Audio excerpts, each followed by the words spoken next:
Você acompanha Jornal da Rede Alesp. Estamos de volta com o Jornal da Rede Alesp no combate ao coronavírus. Agora 11 horas e 23 minutos. Priscila, está marcando no meu relógio, no relógio do meu celular, 12 graus. Nossa, a minha sensação térmica é menos do que isso. Vamos a informações. O Google anunciou que vai reabrir seus edifícios em mais cidades com cerca de 10% de sua capacidade total, começando no dia 6 de julho e chegando a 30% em setembro, se as condições permitirem. O Google e seu rival da área de tecnologia, o Facebook, permitiram que os empregados trabalhem em casa desde o início de março, segundo restrições ordenadas por governos para conter a propagação do coronavírus. A empresa afirmou que dará a cada empregado uma mesada de $1.000 ou valor equivalente em cada país para custear equipamentos necessários para a montagem de escritórios caseiros, já que espera que a grande maioria deles trabalhe em casa pelo resto do ano. Segundo o Google, há um número limitado de empregados cujas funções são necessárias nos escritórios. Ainda neste ano, eles poderão retornar de maneira limitada e rotativa. Vamos falar agora um pouquinho sobre o PROCON, a atuação dele. Durante os 2 meses de quarentena decretada no estado, equipes do PROCON São Paulo fiscalizaram mais de 3.500 estabelecimentos comerciais para combater o aumento injustificado de preços. Deste total de farmácias, supermercados, hipermercados e outros locais, 89%, ou 3.140, foram notificados a apresentar notas fiscais para verificação da prática abusiva. Os fornecedores que estiverem praticando preços abusivos serão multados. Até o momento, mais de 3 milhões em multas foram aplicadas. A elevação de preços de itens essenciais, como alimentos, álcool em gel, botijão de gás e máscaras de proteção, é considerada prejudicial à população. As ações das equipes são norteadas também pelas denúncias recebidas nas redes sociais do PROCON São Paulo, que registraram até o dia 26 de maio quase 6.000 relatos de consumidores com problemas relacionados à Covid-19, entre problemas como preços e outros assuntos. O total de atendimentos de consumidores com problemas até a última terça-feira soma mais de 16 mil casos, incluindo as denúncias nas redes sociais, 5.755, consultas de assuntos em geral, 3.883 e reclamações, 6.502 reclamações. Entre os consumidores que registraram reclamação, buscando a ajuda do órgão para intermediar uma solução junto ao fornecedor, agências de viagens, 52% do total das reclamações, e companhias aéreas, 25%. São os setores mais questionados. O PROCON de São Paulo disponibiliza canais de atendimento à distância para receber denúncias, intermediar conflitos e orientar os consumidores. Via internet www.procon.sp.gov.br. Aplicativo disponível para Android e iOS ou redes sociais. Para denúncia... Perdão, para denúncia basta marcar @Procon São Paulo, indicando o endereço ou site do estabelecimento. Isso é o que eu ia comentar agora, é que durante essa pandemia muitos casos de abuso aconteceram, né? A gente acompanhou muito a questão do gás de cozinha, né? Sim. Que foi assim absurdo e que o Procon agiu de forma muito pontual, mas também vimos os EPIs, né? E os itens da cesta básica também, né? Sim, então o ideal mesmo mesmo é que haja uma fiscalização, assim como a Assembleia Legislativa do Estado de São Paulo tem feito. Tem fiscalizado alguns contratos, tem fiscalizado compras que foram realizadas nesse momento emergencial por conta, né, desse momento pelo governo, mas os deputados também estão fiscalizando. E a fiscalização é a melhor maneira, então, para evitar tantas fraudes que a gente vê por aí. E eu gostaria até de fazer um destaque aqui para a comunicação do Procon São Paulo. E dar os parabéns para a comunicação do Procon São Paulo. Eu particularmente vi o preço bastante abusivo na minha região e fiz um post falando sobre esse assunto. E aí, no final do post, eu escrevi Procon Socorro, não coloquei hashtag, não coloquei nada. O Procon entrou em contato comigo, me orientou muito rapidamente. E é uma comunicação, eu digo que é uma comunicação muito eficiente, porque há alguns anos atrás a gente tinha que ligar para o telefone do Procon e era demorado. Agora não. A gente consegue por meio do aplicativo, então é super rápido, eles dão um retorno muito eficiente e muito rápido também. Então, se você tem algum problema aí, se você está achando que o preço tá demais, teve um link algumas semanas atrás do Luciano, nosso colega, falando do preço do ovo e das verduras, que estava bastante abusivo. Então, se identificou isso no mercado próximo à sua região, entre em contato com o Procon, indica qual é o mercado que eles vão até lá. Porque é só dessa forma, né, que há a possibilidade, então, de trazer a justiça, né? Porque as pessoas veem que a demanda aumenta, a procura aumenta e acabam colocando os preços lá em cima, o que não é o certo. Afinal de contas, a gente está passando um momento de pandemia e todos deveriam ajudar, né, o outro, mas nesse momento os espertinhos acabam tentando burlar aí o sistema, mas o Procon está pronto, então, para agora não é o momento isso. de enriquecer, né? Não tem como. Então, acho que tem que ter a consciência aí das pessoas e entender que é um momento difícil. A gente vê, eu moro, como eu já falei, na região sul de São Paulo, a gente viu a alta do valor do feijão e do arroz, como a minha mãe já tem 70 anos, então eu que estou fazendo a compra da casa. Então, eu vi que realmente teve um aumento considerável do valor do arroz, do valor do feijão, do valor do ovo e de outros itens aí que elevaram consideravelmente o valor da compra. Então, sim, temos que fazer valer o nosso direito de consumidor. E são itens básicos, esses que você citou, e as pessoas trabalhando em casa ou em isolamento, afastadas do trabalho, há um consumo maior, então, desses alimentos. Enfim, já passamos, então, as informações do Procon e se alguém tiver, né, alguma reclamação, alguma observação, é preciso denunciar, sim. O Procon é um órgão público, então, quer dizer, você não tem nenhum custo para você solicitar o Procon. Então, você faz uma reclamação e eles vão verificar a veracidade da sua informação, eles têm que fazer isso. E, se for o caso, vão multar esse órgão, esse estabelecimento, né, pelo abuso, né? Por exemplo, no caso do gás, acho que uma semana antes do decreto de isolamento social, estava R$ 65,00. Na minha região, chegou a R$ 100,00, R$ 150,00. Então, e pessoas físicas, né, comprando 3, 4 bujões para revender. Não, né, não pode. Até pelo risco que corre, né, não pode. Exatamente. Bom, 11h32. Vamos de informação, então, sobre Bertioga.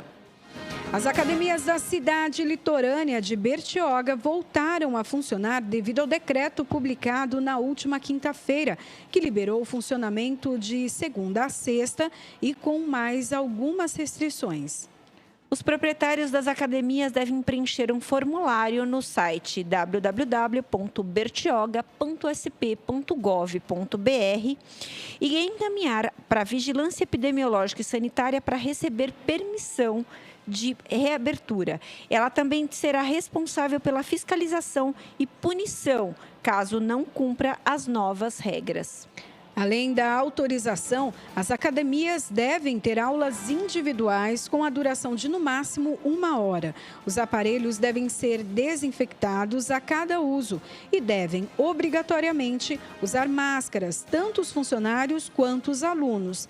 Se o aluno tiver algum sintoma gripal, ele será impedido de entrar na academia. O ar-condicionado não deve ser ligado e as janelas devem permanecer abertas para que seja mantida a ventilação natural. Além disso, o uso de leitor digital não é recomendado. Os bebedouros não devem funcionar. É recomendado que o aluno leve a própria garrafa de água e toalha.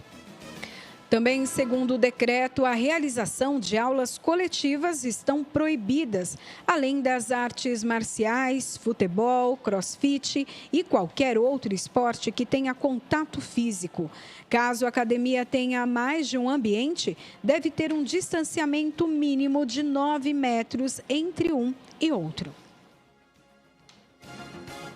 São as medidas, né, para a retomada, então, da economia e das atividades, né? Ontem eu escutei até uma pessoa falando, eu não gosto desse termo, o novo normal. Na verdade, a gente vai ter que viver uma nova realidade, né? Mudar, então, costumes, mudar ações, por exemplo, esta da academia, né? Todos nós temos a orientação de usou o equipamento, joga ali, né? Borrifa um pouquinho de álcool, já passa um paninho para que a outra pessoa, né? Quando for usar, já tenha ali esterilizado. Mas agora a coisa vai ser muito mais séria. Sim. Essa semana eu entrevistei uma educadora física, ela deu até algumas dicas aí de exercícios para fazer no isolamento social, né? Para você se manter com o corpo ativo no isolamento social. E ela falou, a gente já está esperando essas medidas, a gente já está pensando nessas medidas para que a gente volte com segurança para os profissionais e para os alunos. Então, assim, eles já estão analisando quais são as possibilidades aí. Claro que o governo vai ter uma determinação, mas eles mesmos, dentro das academias, já estão pensando nas possibilidades, né, para fazer o melhor aí, para que todos voltem em segurança. E é engraçado que, nesse momento de pandemia, que a gente começa a observar o quanto a academia e a atividade física, ela é importante. A gente sempre falou sobre isso aqui na Assembleia, né, na TV Assembleia, a gente sempre comenta sobre a qualidade de vida, a saúde, bem-estar. Sempre falamos, então, da necessidade dessas atividades físicas, mas a academia fechada, a gente só percebeu agora o quanto ela é importante. Eu tô meio que rindo aqui, porque eu tô pensando aqui, eu pensei que você ia falar que a academia fechada faz falta, eu ia falar mais ou menos. Né? Vamos falar pelo lado positivo no geral. A gente tem um giro de repórteres agora. Agora o Guga Mendonça está com a gente na ponta do Skype. Bom dia, Guga.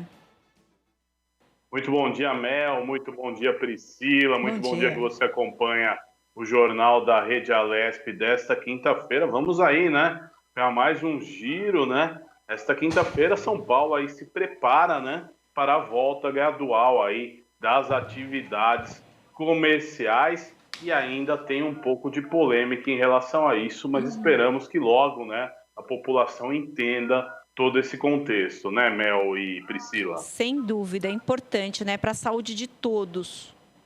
É verdade, tanto a saúde econômica quanto a saúde física também. Então, sim, os cuidados, certeza. eles vão ser, daqui para frente, são cuidados essenciais, né, Guga?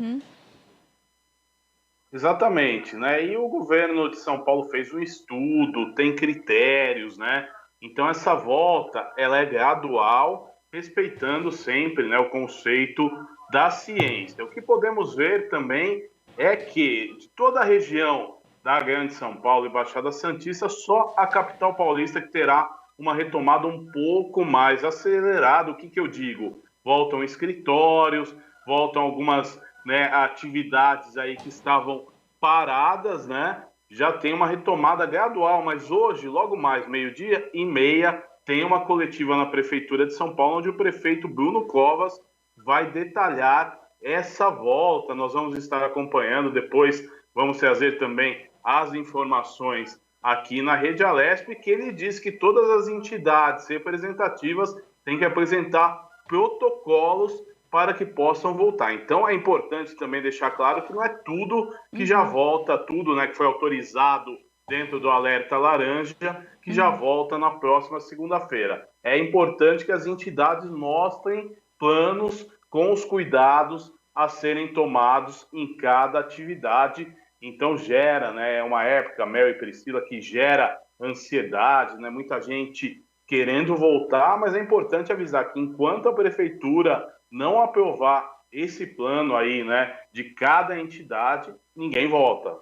Exatamente. E é importante, você falou da ansiedade, Guga, é importantíssimo falar sobre isso, porque eu percebo que as pessoas que estão em isolamento social, quando dão uma saidinha, gente, parece que é uma libertação, né? Eu tiro pela minha mãe, por exemplo, que às vezes, as poucas vezes que ela saiu, ela queria bater papo com todo mundo. Eu falava, vamos. É rápido, é uma saída rápida. Né? E aí, na verdade, isso é um sintoma do isolamento mesmo, né? A gente fala brincando aqui, mas é de fato um sintoma do isolamento, que a pessoa está ali sem ter contato exterior e quer conversar com todo mundo, né? Então, e está ansioso para retomar aí as atividades e a vida fora de casa, né?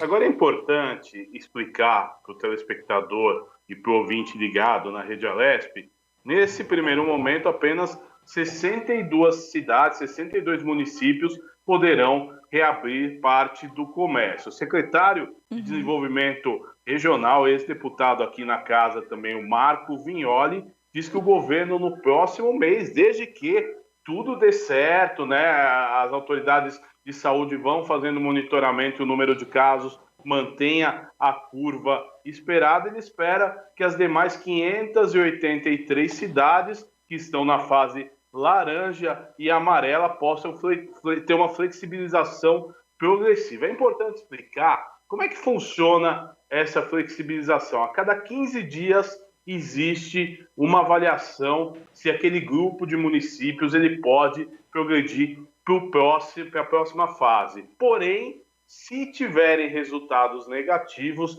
essa avaliação ela pode, né, o que pode acontecer? A regressão ela pode acontecer a qualquer momento, desde que tenha um aumento abrupto de casos, de internação em UTI, necessidades urgentes, podem haver a regressão de uma hora para outra, mas o governo pretende fazer também uma avaliação a cada 7 dias em caso de regressão. É importante, né, a gente deixar claro, porque eu acho que a população ainda tem muitas dúvidas, né, em relação a esse plano, né? Sem dúvida. A gente esteve aqui há alguns instantes com o deputado Ed Thomas, do PSB, e ele falou sobre a questão, sobre lá Presidente Prudente, que ele vinha defendendo esse isolamento de uma maneira diferente para as regiões do interior, e ele falava justamente sobre isso. Da importância de voltar ao comércio para que as pessoas, para que volte a produzir, né, para as pessoas não perderem aí o seu ganha-pão. Ainda assim, há perspectiva de que 30% das pessoas percam aí o emprego, mas que já começa de uma maneira positiva a ir retomando aos poucos, com responsabilidade, a vida, né? A retomada ela é necessária, né, Mel? Mas é importante a gente deixar um destaque também. Outro dia conversava com alguns empresários que saíram, né, do meio físico e foram para o meio online e aumentaram seus lucros, né? Sim. Então, eu acredito também que é uma transformação que nós vivemos e nós temos aí que se adaptar a esse novo momento, né? É importante a volta, é importante a flexibilização, mas temos que tomar cuidado porque de ontem para hoje nós tivemos aí 1.039 mortes, se não me engano. Agora o número correto me foge à cabeça. Quer dizer, mais de 1.000 mortes ao dia, entendeu? É um alerta total ainda para todas as autoridades em todo o Brasil. O que é muito positivo é que o estado de São Paulo hoje só reúne cerca de 23% de todos os casos do Brasil. Quer dizer, desde o começo, né? Essa epidemia, todos sabem, começou, a pandemia, aliás, né? Começou no estado de São Paulo, mas gradativamente vem caindo e hoje nós só temos aí 23% desses casos. Guga, e falando sobre o isolamento social, né, é o reflexo também essa retomada da economia, reabertura econômica aqui no estado por conta do isolamento, né? Algumas cidades, o que foi até percebido pelo governo, que algumas cidades elas têm um registro muito pequeno do número de casos e também no número de mortes. Então, há a possibilidade desse município voltar às suas atividades de uma forma mais rápida, claro, sempre levando em consideração as medidas preventivas. É possível, não tenho dúvida, né? E nós aqui somos jornalistas, não somos, né, grandes estudiosos da ciência, então acho que a gente não tem embasamento. Mas, assim, pelo que a gente procura pesquisar e se informar, é muito relativo também, porque esse município que não tem caso algum pode receber uma visita de alguns contaminados que em poucos dias podem espalhar esses casos aí pela cidade. Aí nós vamos ver, o município tem pouca estrutura hospitalar, pouca estrutura de UTI, né? Isso pode aumentar de uma forma vertiginosa. E outra coisa que eu chamo a atenção, que é muito relativo, né? Você pega, por exemplo, aqui a Grande São Paulo, muitos criticaram, né, por toda a Grande São Paulo estar em isolamento, mas o problema é as nossas fronteiras, né? Tanto o Grande São Paulo como o próprio município de São Paulo. A pessoa, por exemplo, mora em Osasco, ela anda 800 metros e vai no shopping em São Paulo, né? Então, é importante ter todos esses cuidados e as autoridades elas têm que levar tudo isso em conta, né? E a gente tem que lembrar, né, Guga, que falta a testagem em massa. O governo entrou há umas acho que 2 semanas, mais ou menos, entrou com o programa de testagem em massa, mas ele ainda está em andamento. Então, quer dizer, a gente tem um município que está zerado, mas a gente não sabe se de fato ele está zerado por conta da testagem, né? Então, é muito considerável essa questão. E aí, você falou também sobre a cidade como Osasco. Eu estava ouvindo uma entrevista do prefeito de Osasco, ele falou assim, eu tenho rua aqui que metade é São Paulo e metade é Osasco. Então, quer dizer, né? Então, tudo isso tem que ser considerado. Isso, Mel, acontece em toda a Grande São Paulo. Diadema, um hospital aqui da Zona Sul de São Paulo teve um aumento de atendimentos, por exemplo, em relação ao coronavírus, com moradores da cidade de Diadema. Por quê? Porque é só você atravessar a rua que você mudou de município.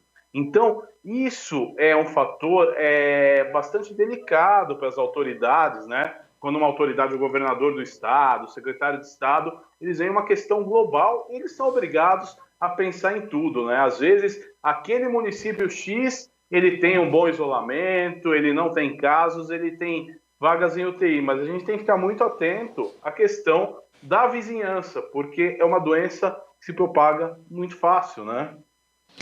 Guga, e daqui a pouquinho a gente tem, então, a coletiva.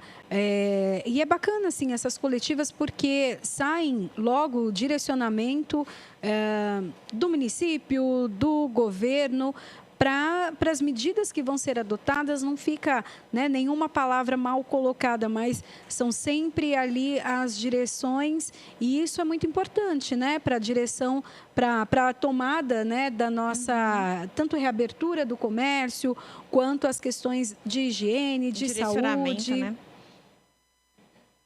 Exato, né? É importantíssimo, acho que a população cada vez mais tem que estar atenta aos meios de informação oficiais, aos meios de informação que dão credibilidade, né? Eu acho importante todo dia a gente tomar cuidado com certas notícias que recebe no WhatsApp, lá as famosas fake news, entendeu? Porque isso pode causar pânico, causa desinformação, né? Quando o governador João Dória, na segunda-feira, deu entrevista a um veículo de comunicação dizendo que ia, né, apresentar na quarta-feira a quarentena inteligente, já surgiu pela internet, pelo WhatsApp, vários planos de quarentena inteligente, nada tinham a ver com o que o governador apresentou ontem. Sabe o que isso acontece? Sabe qual a consequência disso? A população não sabe o que fazer, ela fica totalmente confusa. Tinha gente que falava, eu vou voltar a trabalhar segunda, mas aí pensei, o chefe manda que vai trabalhar e o outro chefe fala que não vai trabalhar.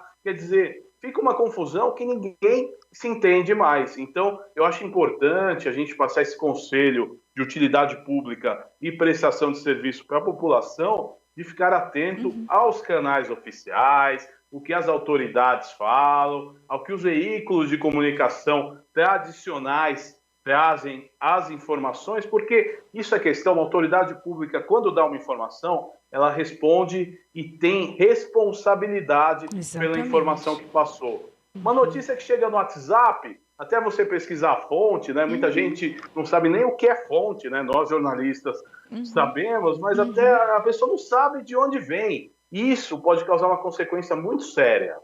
É verdade. É esse alerta, então, que o Guga Mendonça traz hoje, principalmente essa questão das fake news. Realmente é preciso tomar cuidado. Antes de compartilhar, né, recebe uma notícia, já compartilha, não. Duvida de tudo. Veja realmente se é verdade. Confere, né, nos órgãos oficiais. A gente tem aí os sites da Organização Mundial de Saúde, Secretaria Estadual de Saúde, Secretaria Municipal de Saúde. Tem tantas fontes e hoje em dia você dá um Google e você acha. Tem o próprio aplicativo do Ministério da Saúde, é preparado para isso também, para você não disseminar fake news. Então, lá tem várias coisas que circularam por aí. No próprio aplicativo do Ministério da Saúde tem o esclarecimento. Oi, Guga, pode falar. Mas eu gosto até eu brinco aqui com as pessoas mais próximas, né, que a gente tem que tomar um certo cuidado também com o Google, porque você digita uma coisa lá, ele vai reunir todas as informações relacionadas a esse tema. Eu faço uma brincadeira, às vezes, que as pessoas vão procurar questões de medicina no Google, eu falo, é o doutor Google, né? Que ele diz lá e as pessoas acreditam. Então, isso é um fator que nós devemos tomar cuidado também, entendeu? Para apurar sempre de onde vem a informação e buscar sempre órgãos oficiais, porque os órgãos oficiais eles respondem por toda a informação que dão. Exatamente. Perfeito. Fica o alerta, então, tanto para pesquisas quanto para notícias fake news que são recebidas, então, via WhatsApp. Guga Mendonça, muito obrigada pela sua participação. Seja sempre bem-vindo aqui ao Jornal da Rede Alesp. Obrigada, Guga. Muito obrigado, Priscila. Muito obrigado, Mel. Estamos sempre à disposição. Uma ótima continuidade de jornal a vocês. Muito obrigada. Aproveita esse sol aí, viu? Olha, bom, da varanda só, né? Mas vale a pena. Precisa, né? Vitamina D. Sim. Bom, nós vamos então para mais um Giro de Repórteres, né? Aqui no Jornal da Rede Alesp, os nossos jornalistas sempre atentos para trazer para você as atualidades, as atualizações, então, tanto da questão do novo coronavírus, quanto informações de alerta. Isso é muito importante. Agora a gente está, então, com a jornalista, nossa repórter, Carolina Franca. Bom dia, Carol. Bom dia, Melissa. Bom dia, Priscila. Tudo bem? Tudo bem. Ótimo. O que você traz de informação para a gente hoje? Bom, eu trouxe uma informação importante para os profissionais da área da saúde. A partir desta sexta-feira, o prefeito Bruno Covas, aqui da cidade de São Paulo, disse que vai fazer a avaliação, o teste sorológico, que é o conhecido teste rápido, em todos os profissionais da saúde aqui da cidade de São Paulo. São cerca de 90 mil profissionais. Antes, para vocês entenderem bem, e a população também, esses testes eram feitos apenas caso o profissional apresentasse algum sintoma, né? Então, febre ou falta de ar, algum outro sintoma da Covid-19, aí sim eles faziam o teste nesse profissional.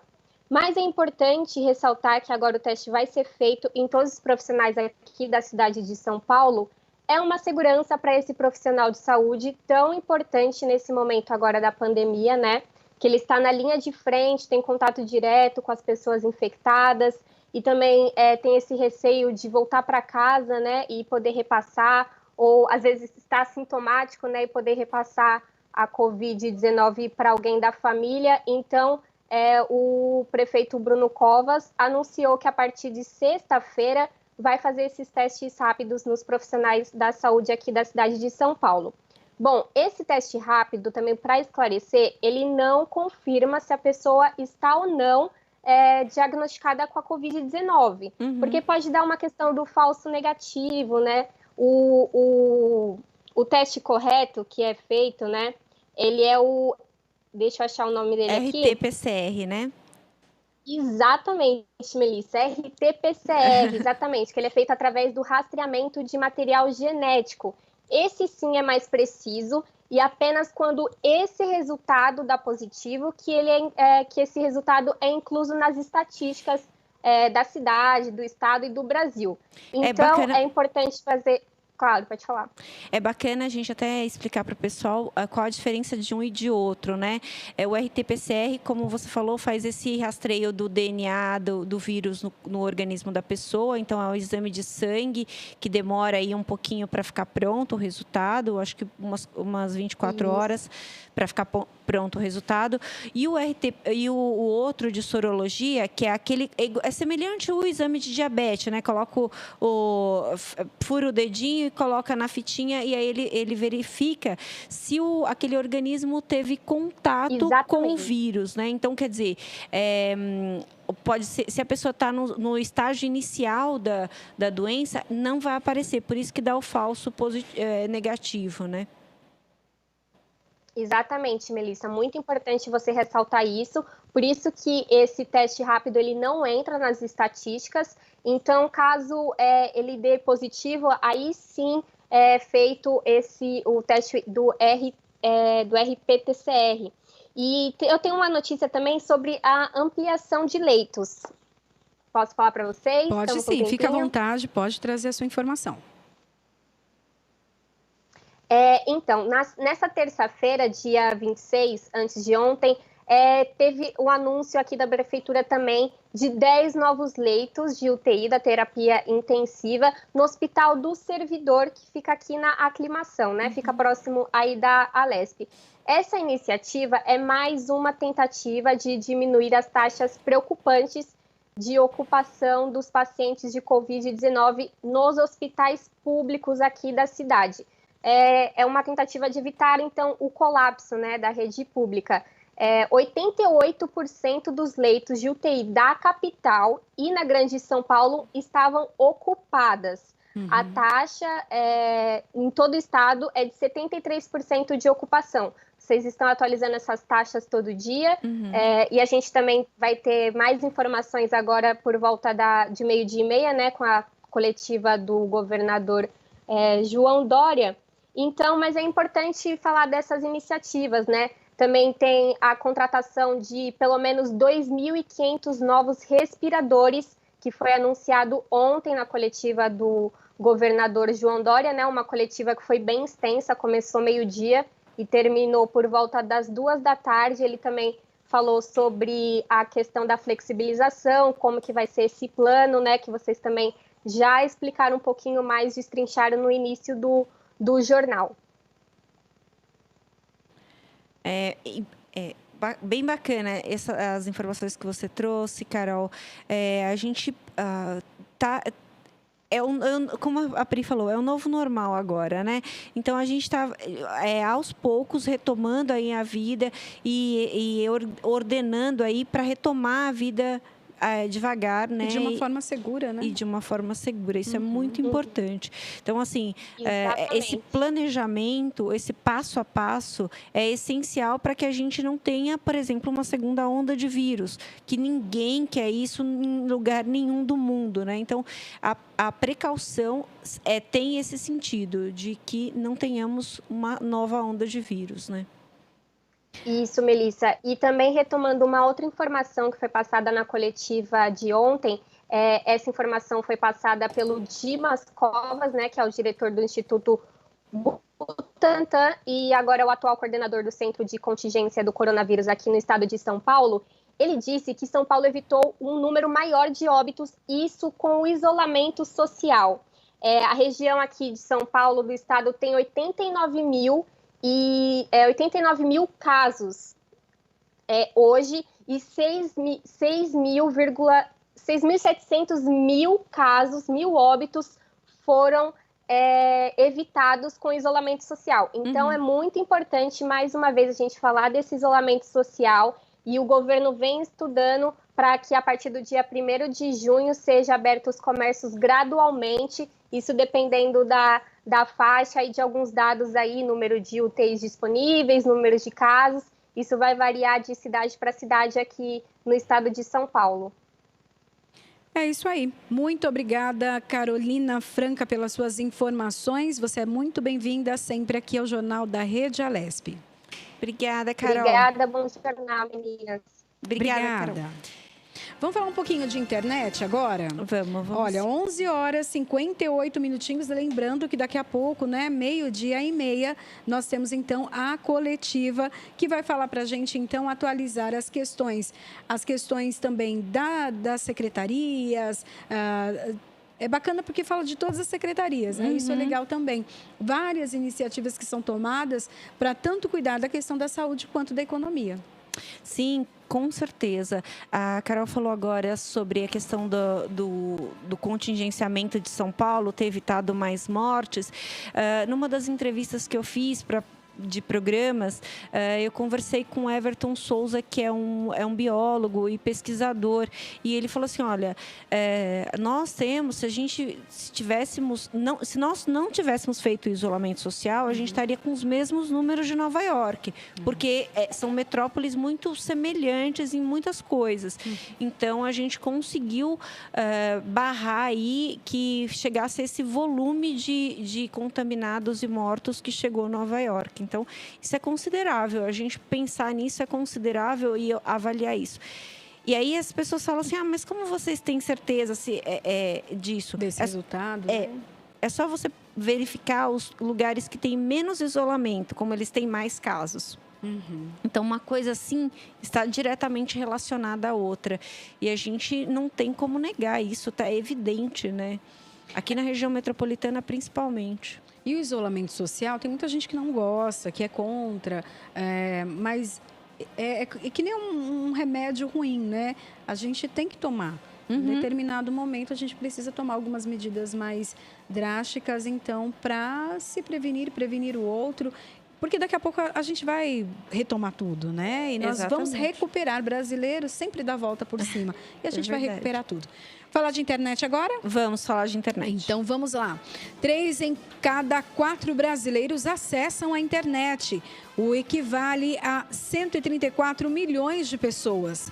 Embora a quantidade de usuários e os serviços online utilizados tenham aumentado, ainda persistem diferenças entre renda, gênero, raça e regiões. As informações são da pesquisa TIC, domicílio, 2019. Mais importante levantamento sobre o acesso a tecnologias da informação e comunicação, realizadas pelo Centro Regional para o Desenvolvimento de Estudos sobre a Sociedade da Informação, cetic.br, vinculado ao Comitê Gestor da Internet no Brasil. Conforme o estudo, 74% dos brasileiros acessaram a internet pelo menos uma vez nos últimos 3 meses. Outros 26% continuam desconectados. Se considerarmos as pessoas que utilizam o aplicativo que necessitam da conexão à internet, como, por exemplo, Uber ou serviço de delivery de refeições, o percentual sobe para 79%. Há 10 anos, 41% da população estavam nessa condição. Desde então, o crescimento se deu em média de 3,3% ao ano.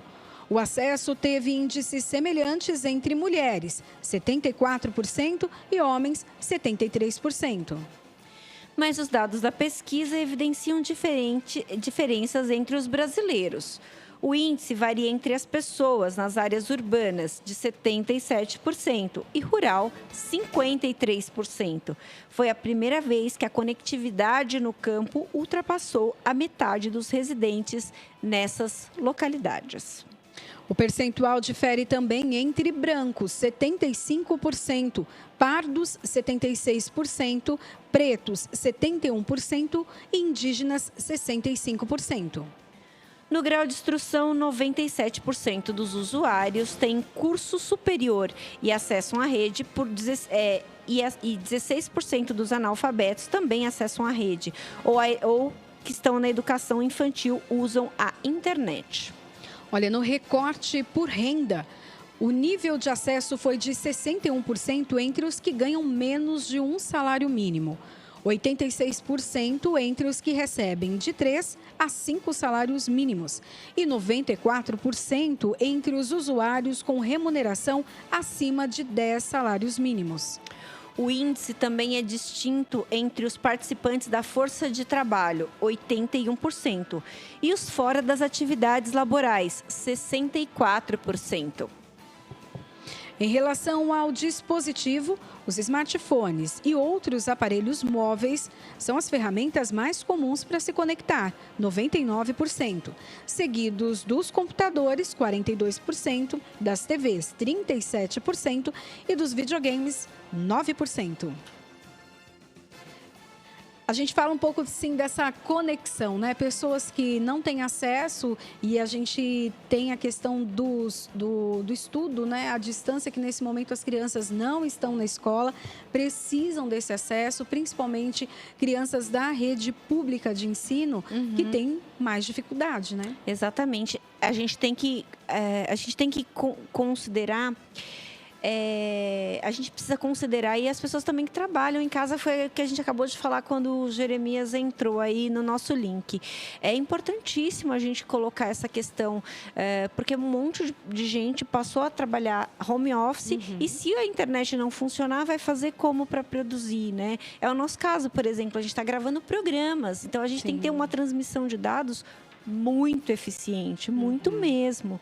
Então, os serviços de telefonia, eles têm que ser muito ágil nesse reparo aí da rede. A gente sabe que pode quebrar, é claro que pode, mas o reparo na rede, ele precisa ser muito eficiente. E algo que acontece também é que nem sempre aquilo que você contrata, aquilo que você paga, a quantidade, então, de dados da sua rede, realmente é o que chega para você, né? Porque há um sistema em que o que tem naquela rede, ela é dividida pelos usuários. Tanto que, em determinado momento ali do dia, quando você vai acessar, né, cai, não temos a conexão. Às vezes, a gente está gravando programas, dependendo do horário, principalmente se for no período da tarde, em que há muitas pessoas utilizando a rede, a gente tem um pouco de problema com isso, né? Exatamente. O período de 3 para 4 horas da tarde, até 5 horas da tarde, o fluxo de dados ali vai ficando baixíssimo, porque todo mundo está ali interessado em ver coisas na internet. Talvez terminou as atividades de casa e foi para a internet, ou foi ver um filme, alguma coisa do tipo. E, em função disso, o acesso fica mais dificultado para todo mundo, né? Então, quer dizer, a gente precisa considerar muito essa questão. A gente tem algumas pessoas que falam que a internet, de uma maneira geral, no Brasil, é um pouco menor, digamos assim, do que em outros países, mas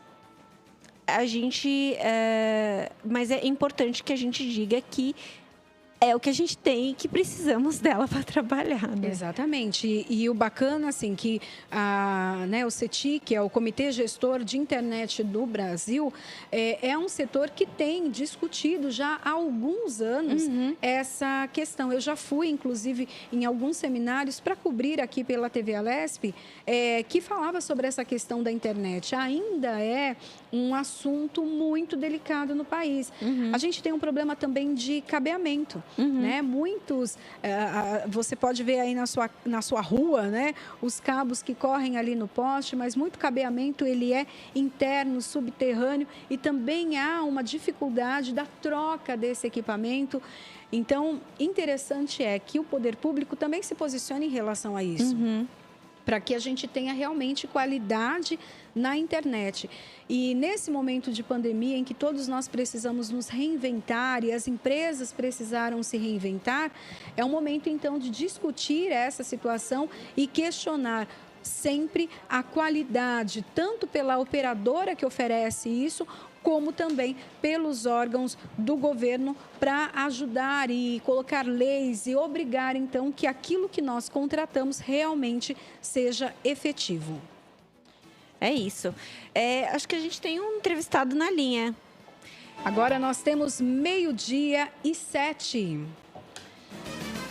12h07 em São Paulo. Vamos conversar agora com o Márcio Rebois, presidente do Centro de Combate à Covid da cidade de São Vicente, litoral paulista. Ele nos fala sobre a situação da saúde em São Vicente e o trabalho que está sendo feito para conter a pandemia do novo coronavírus. Bom dia, Márcio. Bom dia. Agradeço muito a oportunidade de estar falando um pouquinho sobre o município de São Vicente. Seja bem-vindo à Rede Alesp. Conta pra gente como é que estão as coisas aí em São Vicente. Tem algumas semanas o secretário Marco Vignoli falou sobre o aumento do número de casos no litoral e no interior.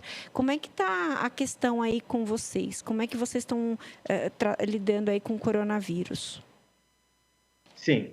São Vicente, logo no começo da pandemia, montou um centro de triagem de atendimento às pessoas com Covid-19. Na verdade, é um centro de triagem para síndromes gripais, onde nós tiramos todos os atendimentos de síndromes gripais dos prontos-socorros, da maternidade municipal e das unidades básicas de saúde. Nas unidades de atenção básica, vamos dizer assim, que também entram as unidades de saúde da família, que nós temos, né, no município. Esse centro trabalha de segunda a segunda, das 7 da manhã às 19 horas, com uma equipe multidisciplinar, onde nós temos médicos, enfermeiros, entre outros profissionais que possam fazer a triagem desses pacientes e diferenciar o que seria o Covid-19 de uma síndrome gripal corriqueira. Lá temos também raio-x e testes rápidos. As pessoas são indicadas de acordo com o protocolo do Ministério da Saúde, acho que nós seguimos. Hoje tem a inauguração do Hospital de Campanha de São Vicente, né, que vai funcionar 24 horas por dia, terá 5 leitos de UTI e outros 15 de retaguarda. A partir dessa informação é importante, então, atualizar esses números, ver, então, se vem crescendo e combater, então, na verdade, essa epidemia na região litoral? Sim. Eu não citei ainda, aumentamos os leitos hospitalares, tanto de UTI quanto de enfermaria no Hospital Municipal, o antigo CREI. Nós aumentamos também no antigo Hospital São José, uma parceria com o Hospital São José, um hospital que não atendia SUS há mais de 20 anos, então nós conseguimos aí incrementar mais leitos também, e com a possibilidade de aumentar, além do Hospital de Campanha da área continental, no Hospital Olavo Ornô, que é na área continental também, antigo PS do Maitá, a possibilidade de aumentar mais leitos de UTI e de enfermaria, de acordo com a demanda nossa do município. Mas, sobre a questão, vamos dizer, epidemiologicamente falando, foi nos lançado aqui, esse final de semana, uma bomba biológica. A partir do momento que o município de São Paulo entra praticamente num lockdown, junto com outras cidades metropolitanas, as maiorias dessas pessoas desceram para a Baixada Santista. Agora nós vamos aguardar aí 15 dias para ver o que vai acontecer. Se aumentar exponencialmente o número de pessoas infectadas, contaminadas, com certeza foi de acordo com esse feriado feito aí rapidamente, aí, as Bruças, onde diminuiu o índice de São Paulo, de pessoas saindo nas ruas e transferiu para o litoral e para o interior. Márcio, ontem o governo do estado anunciou aí o plano São Paulo de flexibilização das regiões. Como o senhor analisa essa questão? Teria que ser mais bem elaborado. Tudo que é feito muito rápido, a tendência é não dar muito certo, né? Quando nós recebemos um PowerPoint fechado, sem estar discriminado, item por item desse PowerPoint, parecia aquele PowerPoint, desculpa dizer, da Lava Jato. Aparecia várias situações, né, onde tinha um foco central e a gente não sabia realmente o que era. Vi dessa forma, né, analisando dados, eu acho que os dados da Baixada Santista, até o prefeito de Santos, né, que é presidente do Condesb, não concordou em nenhum dos prefeitos, os 9 municípios concordaram com essa questão de colocar Santos na primeira fase em alerta máximo, porque temos leitos de UTI no momento suficiente, entre outros, eu acho que deveria ser melhor analisado. E Santos não entraria. Como a capital de São Paulo, que é o foco, entraria na fase 2 e Santos na fase 1, com menos casos, com leitos suficientes, deveria ser melhor pensado e discutido, e coisa que a gente não teve essa oportunidade de discutir.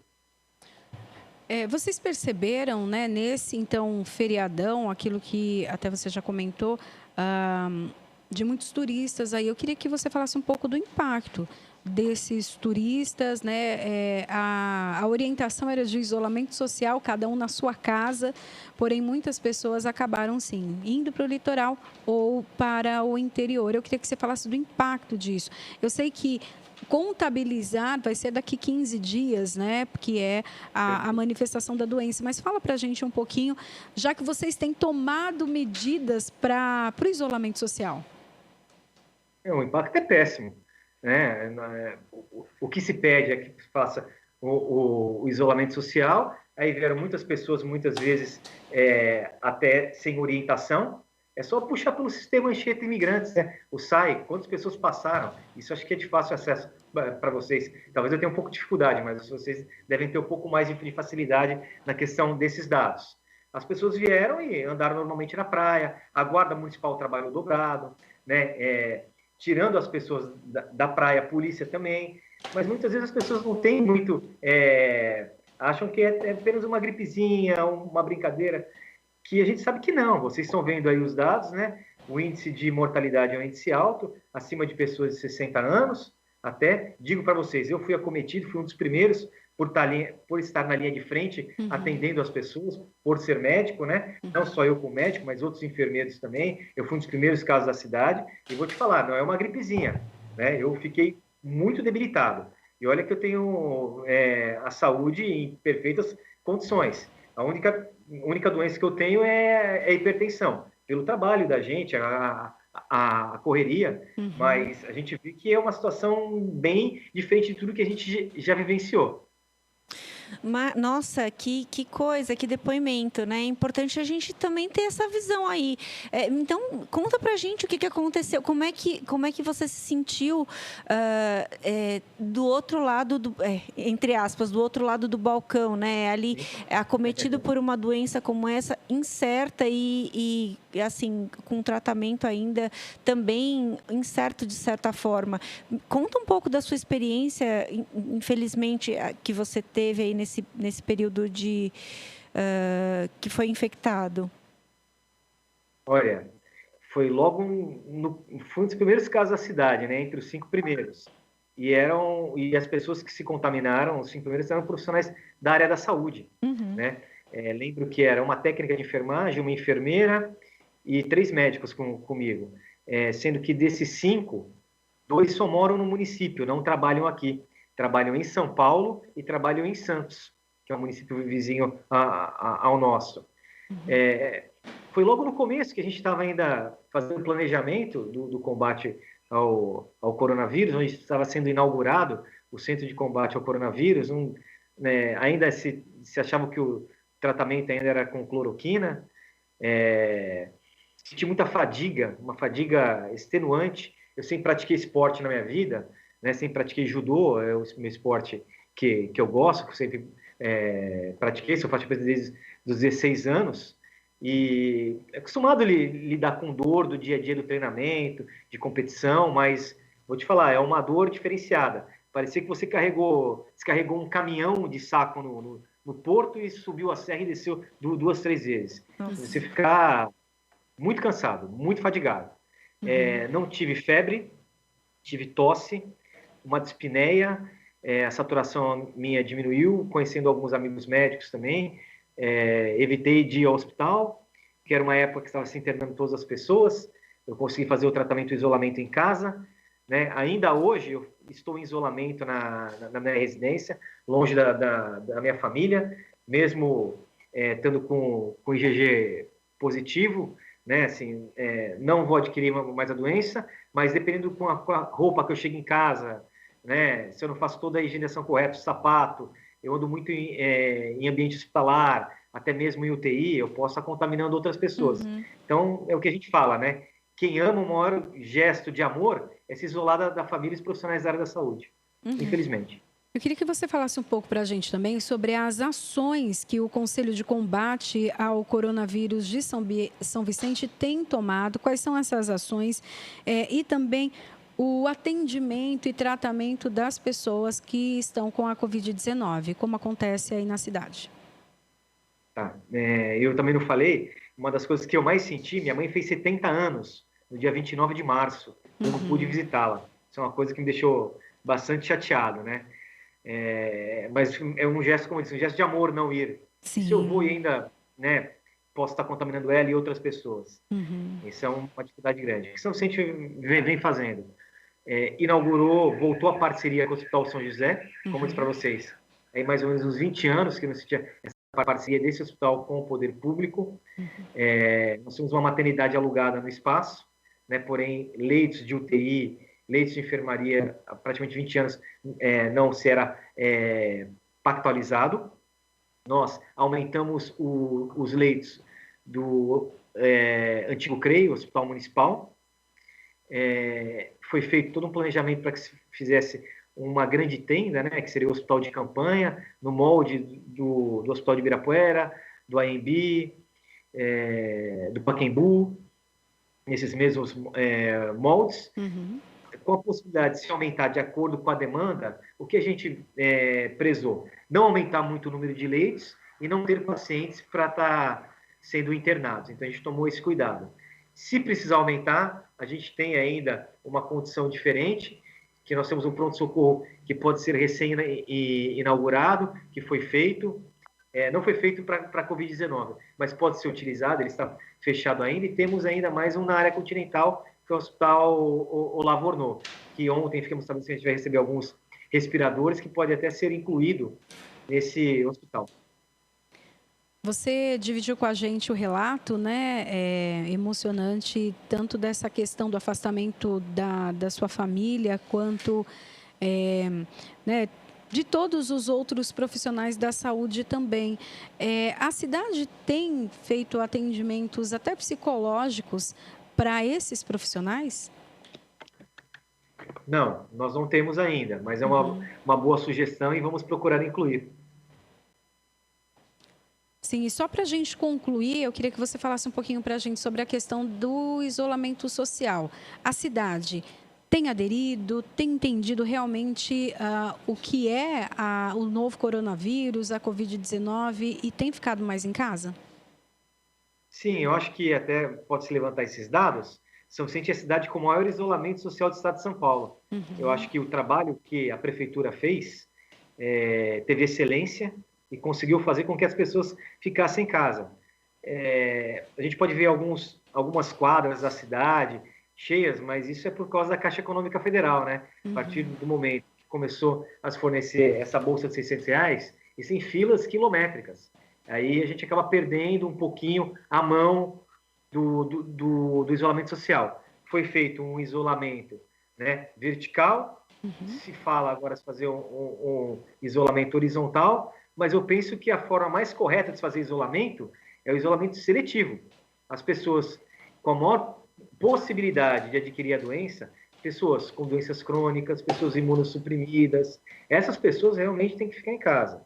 E as pessoas acima de 60 anos também são pessoas que podem com os cuidados necessários ou não, que devem ficar em casa. Agora, as outras pessoas com um cuidado que poderia ser feito, como os países da Europa vêm tomando, eu acho que a gente pode aí, paulatinamente, começar a abrir alguns comércios. Você falou dos cuidados na Europa. Eu queria que você falasse então para a gente quais são esses cuidados, dá alguns exemplos para a gente. Sim, a gente vê como a Suécia vem fazendo. A Noruega também fez da mesma forma, respeitando o isolamento social, o uso de máscara. Não poderia deixar de citar o Japão. Né? O Japão já tem a cultura de uso de máscara. É uma cultura que nós vamos estar adquirindo. O distanciamento entre uma pessoa e outra, né? As lojas também, abrir com um certo número de pessoas para evitar aglomeração, tudo isso são coisas que têm que ser pensadas. Se fora do país vem dando certo, a gente pode tentar também incluir aqui, mas só que a gente precisa de uma certa disciplina, né? A gente tem que estar normatizando isso. Okay. E com o tempo, com certeza, a gente vai conseguir fazer. Ok. Márcio Rebois, presidente do Conselho de Combate ao Coronavírus de São Vicente, muito obrigada pela sua participação aqui no Jornal da Rede Alesp. Disposição, muito obrigado. Nós temos aqui um giro, né, de informações. Em todo o tempo, as secretarias de saúde, as secretarias de outras também, não só a de saúde, trazendo informações e as ações que tem feito em todo o estado de São Paulo no combate ao novo coronavírus e também com a retomada, né, da vida e da economia nesses próximos dias. É interessante a gente observar, né, Priscila, que são 645 municípios com características muito próprias. Então, quer dizer, a forma de enfrentar a doença em cada um desses municípios também é muito própria.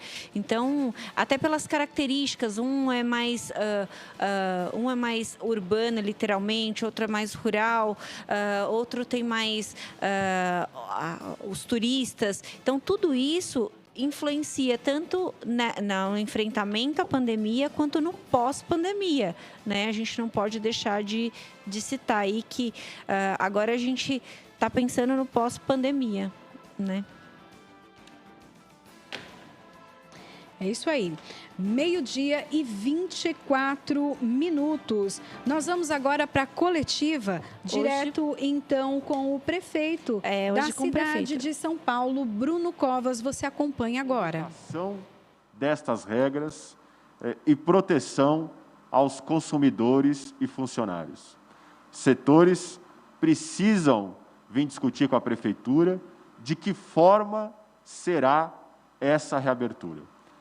A cidade, né, a prefeitura, fez a sua parte com ampliação dos leitos de UTI, com todas as ações na área da saúde e assistência social. A população fez a sua parte permanecendo dentro de casa e utilizando máscara. Agora, os empresários também precisam fazer a sua parte, apresentando esses protocolos, para que a gente possa ter uma reabertura tranquila aqui na cidade de São Paulo, e volto a dizer, para que a gente não volte para trás daqui a alguns dias, né? Outras preocupações já aparecem aqui na prefeitura. A primeira delas é de que forma nós vamos ter uma reabertura dessas atividades sem prejudicar as mulheres. Por quê? Porque as escolas, as creches, elas não serão reabertas. E de que forma nós vamos garantir que não haja um desemprego da mulher trabalhadora, porque é sempre sobre a mulher que recai a obrigação de cuidar dos filhos.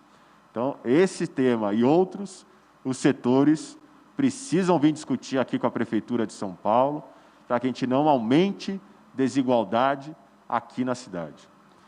E o outro pré-requisito, além da apresentação desses protocolos, é que eles sejam validados pela vigilância sanitária, né? Nada será feito sem o apoio, sem o aceite, sem o ok da área da saúde. É ela que tem ditado, até agora, todas as ações que nós tomamos de restrição de atividade na cidade, todas as ações que foram tomadas aqui para evitar a circulação de pessoas, foram feitas, recomendadas e aprovadas pela área da saúde. E é exatamente a área da saúde que precisa validar esses protocolos. Quais são os parâmetros mínimos que serão observados? São aqueles que estão nos protocolos que os setores já discutiram com o governo do Estado. Então, todos esses setores que estão agora possíveis de flexibilização nesta fase 2, já combinaram protocolos com o governo do Estado de São Paulo, que são, aqui para a Prefeitura, os parâmetros mínimos a serem observados. Ou seja, a gente só vai discutir reabertura com parâmetros acima daqueles já combinados com o governo do Estado de São Paulo. Qual é o fluxo dessa aprovação?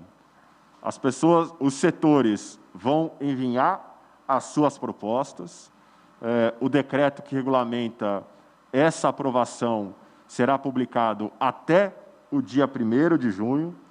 A Secretaria Municipal de Desenvolvimento Econômico e Trabalho vai ser a responsável por receber esses protocolos, por avaliar se eles apresentam os requisitos mínimos, por avaliar a representatividade das associações que vão apresentar esses protocolos e depois eles serão validados pela vigilância sanitária.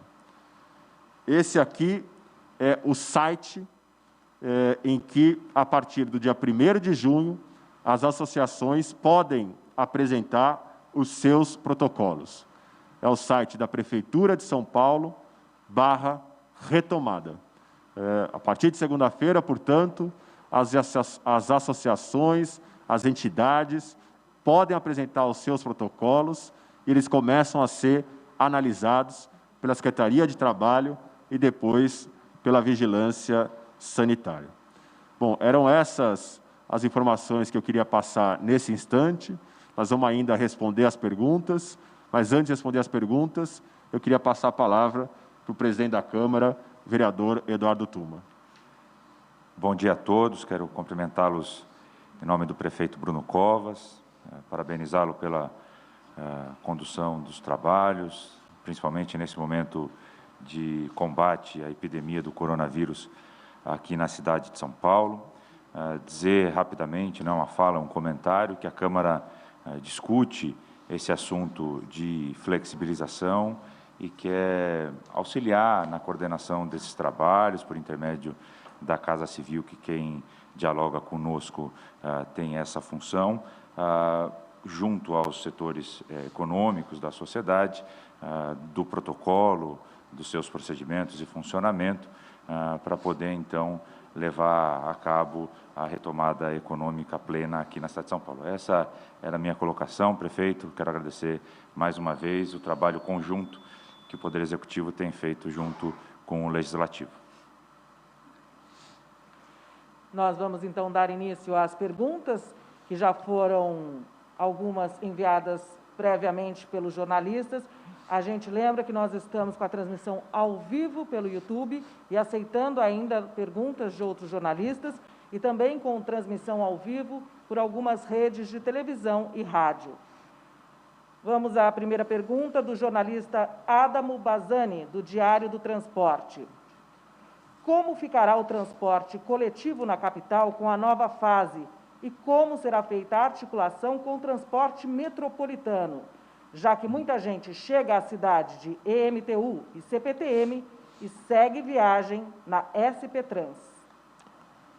Em relação ao transporte público municipal, já determinei as empresas concessionárias que deixem reservados mais 2.000 ônibus para poder aumentar a frota nesse período. Elas serão avisadas assim que os protocolos forem assinados, porque só com a assinatura do protocolo o setor pode reabrir na cidade de São Paulo. E, da mesma forma, assim que os protocolos forem assinados, nós vamos avisar a Secretaria Estadual de Transportes Metropolitanos para que também providencie em relação a trem, metrô e ônibus da MTU. Pergunta da jornalista Maria Manso, da TV Cultura. A maioria dos países só começou a reabrir o comércio quando a taxa de transmissibilidade estava abaixo de 1. Em São Paulo, segundo ela, está em 1,1 a 1,3, ou seja, a curva de contágio segue em ascensão. O que São Paulo fez de diferente ou acredita fazer para achar que já é seguro flexibilizar a quarentena abrindo lojas e shoppings? O governo do Estado de São Paulo adotou uma série de critérios para poder classificar os municípios, as regiões aqui no Estado, entre eles não apenas a taxa de contaminação, né, e a disseminação da doença, mas também a quantidade de leitos a cada 100 mil habitantes e a ocupação de leitos de UTI. Esses critérios todos são avaliados e o município é classificado de acordo com pesos dados a esses critérios. Então, o que foi feito aqui pelo governo do Estado segue parâmetros internacionais e, no caso aqui do município, nós já temos um RT igual a 1 e a expectativa é que a gente tenha um RT menor do que 1 já na semana que vem. A gente lembra que muitas perguntas são semelhantes e a gente, então, acaba acrescentando a de outros jornalistas numa principal. Da jornalista Joyce Ribeiro, do portal R7. Por que o prefeito não decretou o lockdown na semana passada, alegando que só na capital paulista não adiantaria, porque a região metropolitana é integrada e agora se fala em relaxamento das restrições na cidade, enquanto as outras ao nosso redor ainda vão permanecer fechadas? O município foi classificado como fase 2 pelos índices que ele apresenta. Pelo trabalho feito pela Prefeitura de São Paulo e pela ajuda e colaboração que a população deu, a gente conseguiu ter índices de isolamento acima de 55% aqui na cidade. Quando a gente analisa os dados do transporte, quando a gente analisa as notas fiscais emitidas, nós conseguimos manter o número de casos nas últimas 4 semanas praticamente estáveis, ou seja, o município agora colhe aquilo que plantou. E a gente continua à disposição para poder ajudar, colaborar e trabalhar em sintonia com os outros municípios da região metropolitana. A cidade atende, como sempre atendeu, pacientes que vêm de vários municípios da região metropolitana, e esse é um tema que, mais uma vez, reforça a necessidade de se discutir, de uma vez por todas no país, a governança metropolitana. Vários temas realmente precisam ser debatidos e discutidos de forma metropolitana, sem que isso fique sob responsabilidade, às vezes, de um comitê, dos quais participam os 39 prefeitos e o governo do Estado de São Paulo. É preciso, de uma vez por todas, avançar em temas que precisam ser discutidos de forma metropolitana, como a questão da vigilância sanitária, como a questão dos transportes, o destino final dos resíduos sólidos, ou seja, precisamos avançar e muito na discussão da governança metropolitana. Agora, aqui no caso, o município está colhendo aquilo que plantou. Jornalista Matheus Meirelles, da Rádio CBN. Quanto às perspectivas dos dados que a Prefeitura tem, em quanto tempo a cidade pode chegar às fases 3, 4 e 5? E qual o real risco de retrocesso, considerando a alta taxa de ocupação de UTI e o baixo índice de isolamento? Bom, o Estado vai reavaliando as regiões e os municípios a cada 2 semanas. A gente continua a trabalhar para poder ampliar o número de leitos de UTI, para poder ir passando para as outras fases. Tudo depende também da colaboração e do envolvimento das pessoas.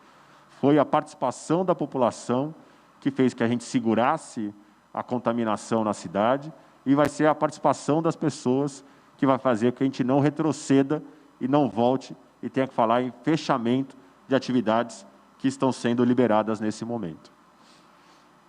Gabriel Prado, da Globo News São Paulo. Se a cidade de São Paulo se prepara para receber um número maior de pessoas... Você acabou de ficar com a coletiva do prefeito de São Paulo, Bruno Covas, que falou um pouco sobre como será a retomada aí do isolamento social na cidade de São Paulo, né? Como será a retomada gradativa das atividades econômicas, sociais na cidade de São Paulo, né? E importante porque a cidade de São Paulo é a cidade mais importante, uma das cidades mais importantes aqui do estado, né? Então, a decisão que for tomada aqui na capital influencia muito o restante do estado e os demais municípios, né? Sim. Uma coisa que o prefeito falou sobre o cuidado, né, com as mulheres aqui da capital paulista, porque as escolas não vão voltar às suas atividades nesse primeiro momento, nessa primeira fase. Então, ele fala que as empresas vão ter, então, que ter uma flexibilidade até com o trabalho das mulheres, porque elas ainda estão em casa. Uma coisa que foi falada muito, então, nesta coletiva é a questão dos protocolos de higiene e também para restringir a aglomeração de pessoas nesse momento, então, de uma volta gradativa. E algo que o prefeito falou que é muito importante todos os setores precisam enviar para a prefeitura os seus protocolos de higienização e atuação e funcionamento para a reabertura. Aí sim, a prefeitura, né, a Secretaria do Trabalho e a Vigilância Sanitária vão aprovar este protocolo. Aprovado, sim, o setor pode voltar às atividades. Caso contrário, não. É importante, extremamente importante esse protocolo, né, a adoção desse protocolo de uma maneira bem clara, objetiva e que realmente seja eficaz, né? Então, na verdade, pelo que que ficou entendido, cada um dos empresários aí, dos setores vão determinar os seus protocolos e depois o poder público vai avaliar, está correto?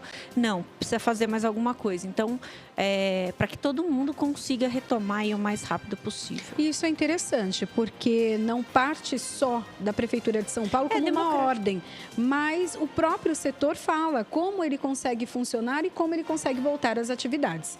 Muito interessante. Bom, vamos então, 12h39, nós temos entrevista. Sim. O Jornal da Rede Alesp vai para mais uma entrevista. Vamos conversar agora com o Thaís Muraro, que é responsável pelo Departamento de Agricultura da cidade de Itanhaém, no litoral paulista. Ela nos fala sobre o cenário da agricultura familiar na cidade. Boa tarde, secretária. Seja bem-vinda ao Jornal da Rede Alesp. Boa tarde, obrigada pelo convite. Poder falar da agricultura familiar é sempre um prazer. Secretária, como funciona essas vendas sem intermediários? Os pequenos produtores têm notado aumento nas vendas dos produtos orgânicos, onde ocorre a comercialização desses produtos. Tem algumas frentes de comercialização dos produtos da agricultura familiar. Aqui em Itanhaém, eles são organizados em uma associação e essa associação abre um guarda-chuva de atividades que eles realizam. A Mibra, ela faz vendas para programas de aquisição do governo, como o PAA e o PENAI. Então, são compras diretas do agricultor para esses programas, que já corta a questão do intermediário e valorizam o valor do produto deles. Aos sábados tem a Feira do Produtor, né, que eles comercializam diretamente seus produtos ao consumidor final. Isso é bacana porque, além de encurtar a cadeia de consumo, há uma menor manipulação dos produtos. E a gente tem notado um aumento da procura das pessoas por alimentos mais saudáveis. Nesse tempo incerto de pandemia, as pessoas têm se preocupado em manter uma alimentação melhor. E a saída dos produtos orgânicos tem sido muito assim, visível para a gente. A gente tem trabalhado com isso desde 2016. Eles têm uma OCS que atesta os produtos deles como orgânicos. E quais as medidas de proteção e segurança adotados na Feira do Produtor que acontece, então, toda semana na cidade? A gente passou muito... É uma feira relativamente pequena, não se compara a uma feira livre. Então, o número de barracas é menor. A gente espaçou bem as barracas entre uma e outra. Todos os agricultores estão utilizando máscara, tem álcool gel à disposição dos clientes e para uso deles também. E é uma feira, a gente reduziu um pouco o horário. Nesse período de pandemia, eles estão trabalhando das 8 às 13. Antes eles ficavam até às 16. Mesmo com a redução do horário, eles têm comercializado bastante. Tem alguns produtores que estão vendendo 100% do que vendiam, mantiveram a mesma venda. Alguns retomaram, começaram com 50%, 60% do que vendiam, aumentando, porque as pessoas estavam também muito amedrontadas de sair na rua e eles também estavam amedrontados em ficar expostos. Mas ficou uma coisa muito bacana, tomando todas as precauções indicadas pelos órgãos de saúde, e tem aumentado o movimento aí nas últimas 4 semanas consideravelmente. Secretária, perdão, logo que foi decretada a quarentena, o agricultor viu as vendas despencarem. Com o passar das semanas, o número aumentou para 60% do que era antes da pandemia. Existe algum plano para que esses agricultores retomem, cheguem ao 100% novamente? Veja bem, a gente criou uma barraca coletiva. A feira do produtor é aos sábados no Paço Municipal. É uma feira que acontece desde 2011. Agora a gente iniciou quarta-feira passada, ontem foi a segunda semana, uma barraca coletiva que fica numa paisagem maravilhosa de Itanhaém, em frente à praia, onde eles também estão comercializando em esquema de drive-thru. Para facilitar a segurança das pessoas, elas param em frente à barraca, fazem seus pedidos e isso é entregue pela janela do carro, tudo nos mesmos preços que eles comercializavam. Algumas coisas até eles diminuíram um pouco o volume, porque eles têm que escoar os produtos deles. Além disso, aumentou muito a demanda, as pessoas, em questão de vulnerabilidade social, pedidos de auxílio, de cestas básicas. Então, a Prefeitura Municipal fez uma compra emergencial da agricultura familiar. E essa compra, olha, são 37 toneladas de produto da agricultura familiar que estão sendo adquiridos pelo município e estão indo junto com a cesta de alimentos não perecíveis. A gente tem atendido as pessoas que se inscrevem nos Centros de Referência de Assistência Social, que são os CRAS. Essas pessoas são selecionadas, avisadas da dia da retirada das cestas dela, e junto com arroz, com feijão, vai lá uma mandioca, o alface, a pupunha, depende do dia. Cada semana a gente vai alternando os produtos da cesta, porque a gente tem que absorver o que eles têm no campo.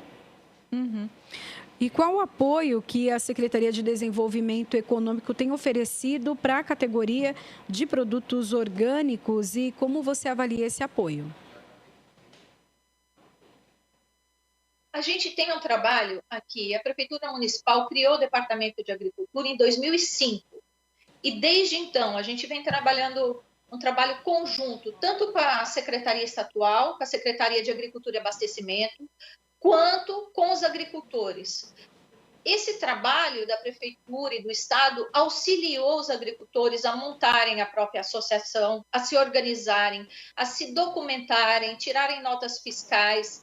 Então, a gente vem trabalhando isso desde 2005. E eles têm uma estabilidade, eles têm já uma maturidade, tudo deles é muito organizado. A parte de documentação deles é sempre atual e organizada. Isso facilita demais. O contato direto com eles facilita demais. Então, assim, a Secretaria de Desenvolvimento Econômico tenta, de toda forma, estar presente, tanto na parte da assistência técnica, que a gente faz, e pelo Ministério da Agricultura, é considerado um sistema, um serviço essencial, que as pessoas não param de produzir no campo. E a gente tem que dar assistência, né? Ainda mais para os produtores orgânicos, eles não podem usar vários tipos de produtos. Então, a gente continua dando assistência para eles no campo, e o produto da agricultura orgânica, ele tem uma valorização de até 30% no preço. Sim. Nessa conta comercial mesmo, a beterraba, o repolho, teve uma valorização de 20% no valor final dele por ser atestado como orgânico.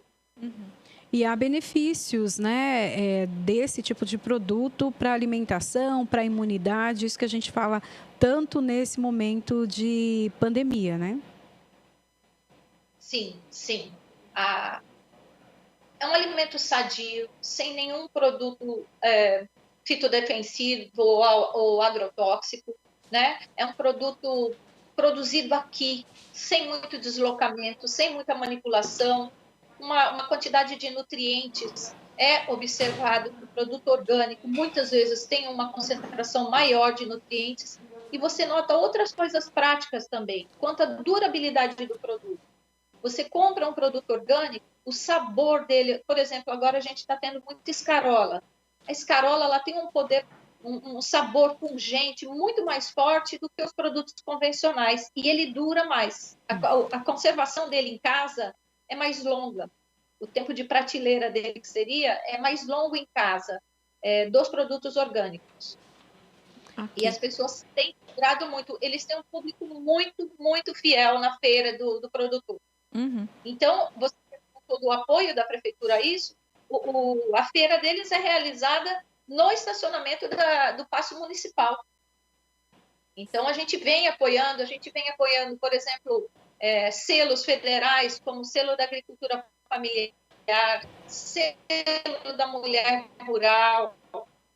Tudo isso a gente encaminha esse passo e dá para essas pessoas do campo. A gente precisa dessas pessoas lá, porque além de produzirem alimentos saudáveis, eles também contêm a parte de aumento da área urbana. A gente tem uma área aqui do Parque Estadual da Serra do Mar, querendo ou não, os produtores fazem ali um cinturão de proteção a essa área de conservação.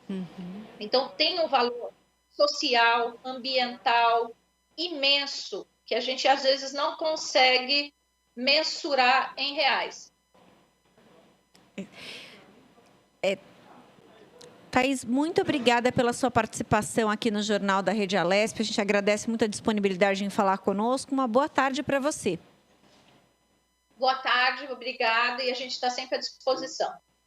Muito obrigada. Nós falamos agora com Thaís Muraro, que é responsável pelo Departamento de Agricultura da cidade de Itanhaém, no litoral paulista, que falou sobre o cenário da agricultura familiar na cidade. Que bacana, né? Um momento, então, de expansão desse setor que luta muito, né, para sobreviver e que nesse momento de pandemia tem sido visto com outro olhar. É interessante, ela falou que o produto orgânico dura mais na prateleira e, de fato, você vai olhar um alface orgânico e um alface comum, a diferença é gritante. Literalmente salta os olhos, né? Realmente é muito mais... parece que é mais saboroso, além de durar mais, realmente, parece mais saboroso. É isso aí. Bom, confira outro destaque que marcou o noticiário deste segundo bloco no Jornal da Rede Alesp. 3 em cada 4 brasileiros acessam a internet, o que equivale a 134 milhões de pessoas. Embora a quantidade de usuários e os serviços online utilizados tenham aumentado, ainda persistem diferenças de renda, gênero, raça e regiões. As informações são da pesquisa TIC Domicílios 2019, mais importante levantamento sobre o acesso a tecnologias da informação e comunicação, realizada pelo Centro Regional para o Desenvolvimento de Estudos sobre a Sociedade da Informação, vinculado ao Comitê Gestor da Internet. Agora nós temos o horário de 12h51.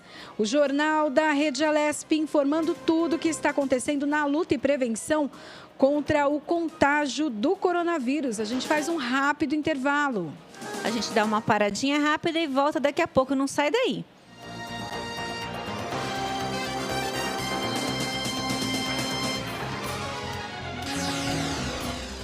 Você acompanha Jornal da Rede Alesp.